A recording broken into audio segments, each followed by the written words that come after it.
Ternyata ada jenis korupsi yang mencuri milik sendiri, saudara. Dan itu terjadi dalam cerita Ananias dan Safira yang diceritakan dalam firman Tuhan dalam kitab yang bernama Praksis Apostolon. Mengambil yang bukan hak mereka. Ini sebuah korupsi. Awal mula manusia ternyata pelanggaran kepada firman Tuhan yang pertama adalah sebuah korupsi. Dari awal mula loh ini. Kejahatan yang awal. Sebelum ada pembunuhan itu sudah ada korupsi, saudara. Definisi sederhana korupsi, ya curi yang bukan milik sendiri. Mengambil yang bukan milik sendiri. Mengklaim menjadi haknya yang sebenarnya bukan milik sendiri. Itu korupsi. Apapun definisinya kira-kira begitulah. Tetapi ternyata ada jenis korupsi yang mencuri milik sendiri, saudara. Dan itu terjadi dalam cerita Ananias dan Safira yang diceritakan dalam firman Tuhan dalam kitab yang bernama Praksis Apostolon. Itu dalam bahasa Yunani berbunyi Praksis Apostolon. Dalam bahasa Indonesia itu berbunyi Kisah Para Rasul. Kita akan lihat bahwa ternyata Tuhan ekstrimkan ternyata mengambil mencuri yang sebenarnya milik sendiri itu juga sebuah korupsi. Akan menggugat juga pengertian-pengertian kita. Akan memperteguh pengertian-pengertian kita atau malah justru akan mengasah lebih dalam pengertian kita mengenai firman Tuhan. Tuhan itu kan kadang-kadang ekstrim, saudara. Kalau orang berzinah itu harus dengan fisik, tubuh atau apapun, itu kita sebut berzinah.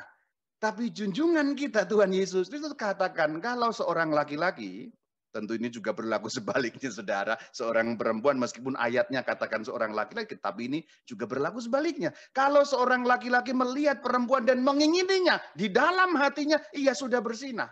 Dan memang iman Kristen itu begitu. Karena Tuhan melihat segala sesuatu yang di dalam hati, saudara.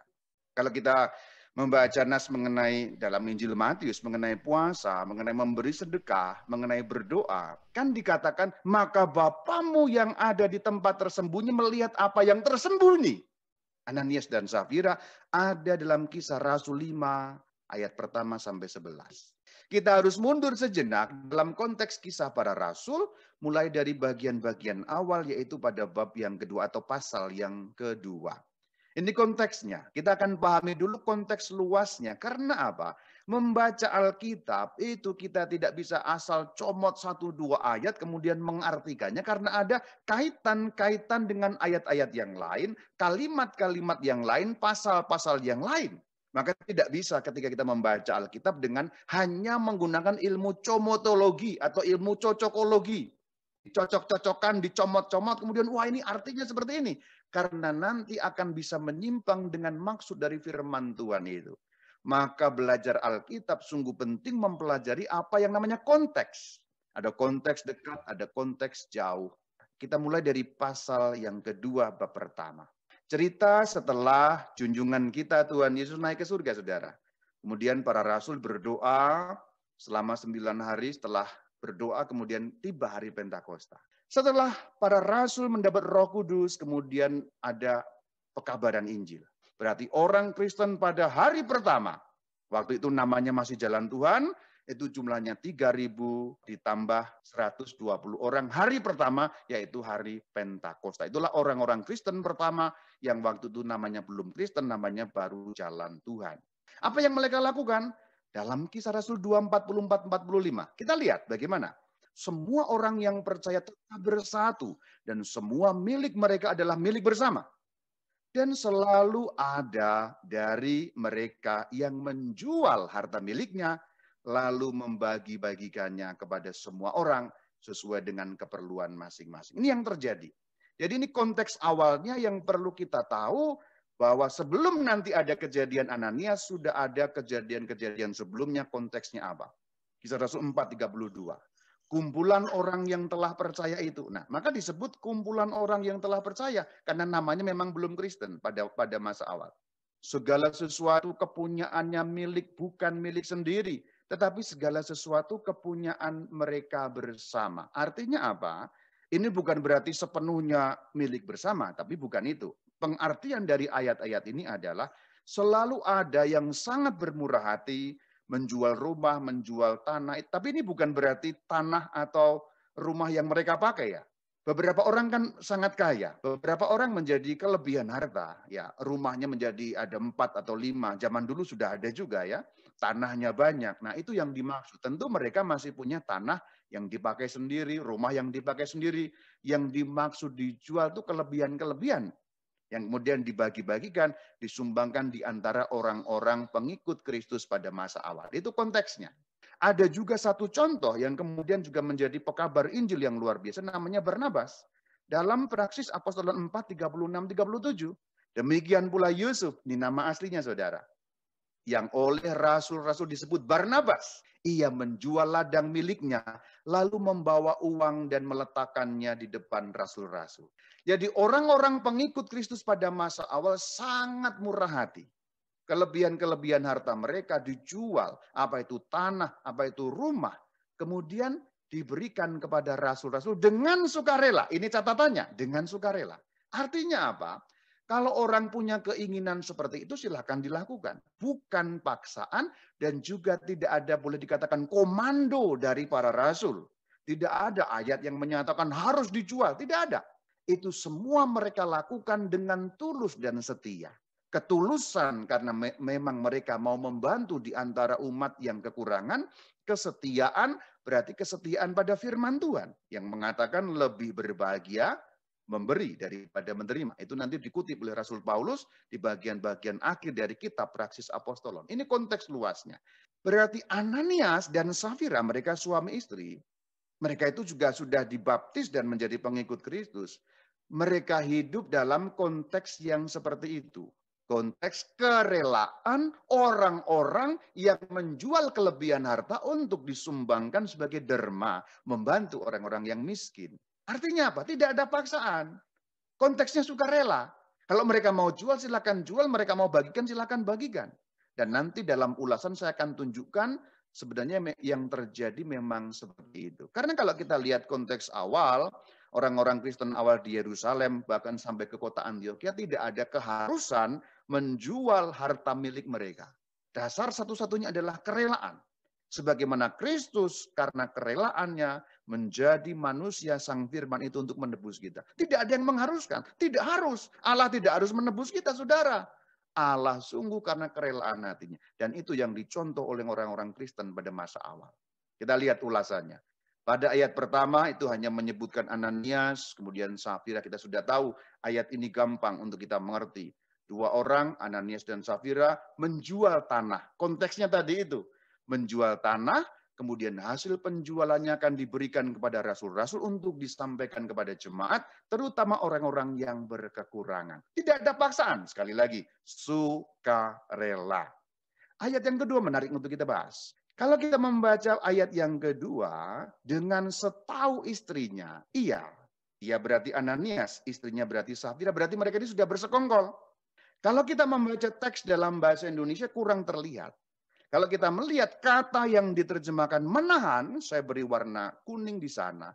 Kata Yunaninya itu sama dengan yang dipakai dalam surat Titus pasal 2 ayat yang ke-10, saudara. Kita akan lihat apa bunyinya. Nah bunyinya meskipun terjemahannya beda, ini yang berbeda terjemahan bahasa Indonesianya, saudara. Tapi kalau kita membaca teks asli dalam bahasa Yunani itu kata yang sama. Kenapa kok terjemahannya beda? Lah itulah problem terjemahan. Kadang-kadang ada konteks kalimat yang tidak bisa begitu saja diterjemahkan sama. Titus 2 ayat 10. Ini kata yang sama. Jangan curang.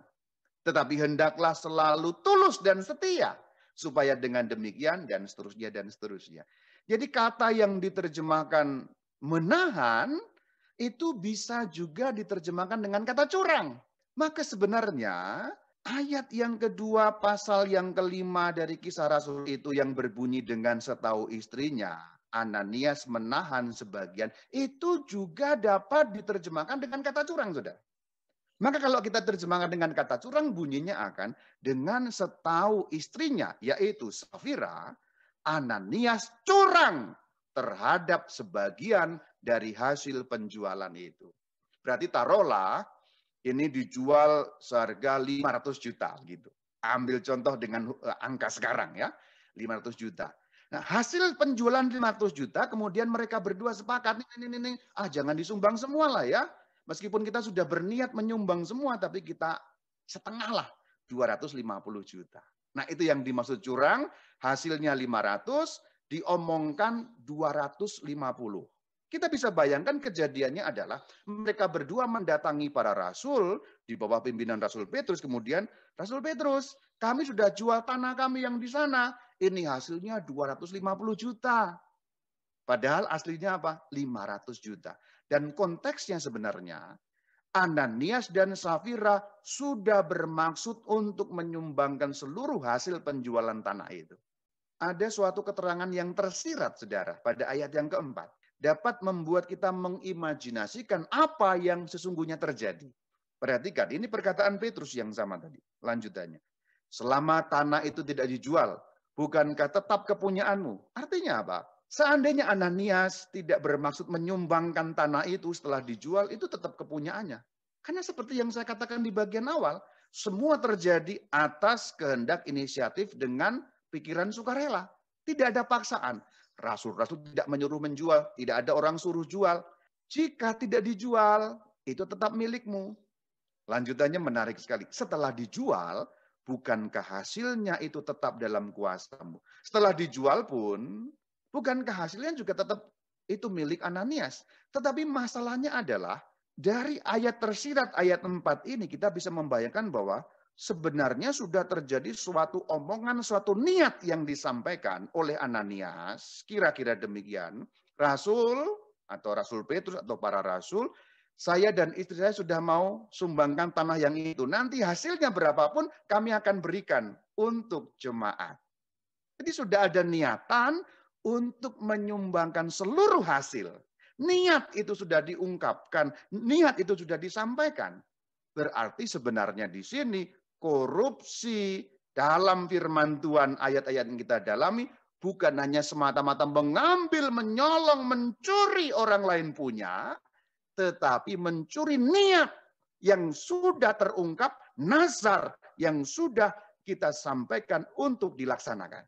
Jadi Ananias dan Safira sudah melaksanakan, sudah meniatkan, sudah bernazar, sudah menyampaikan suatu intensi dalam batin, tapi pada pelaksanaannya mereka kurangi.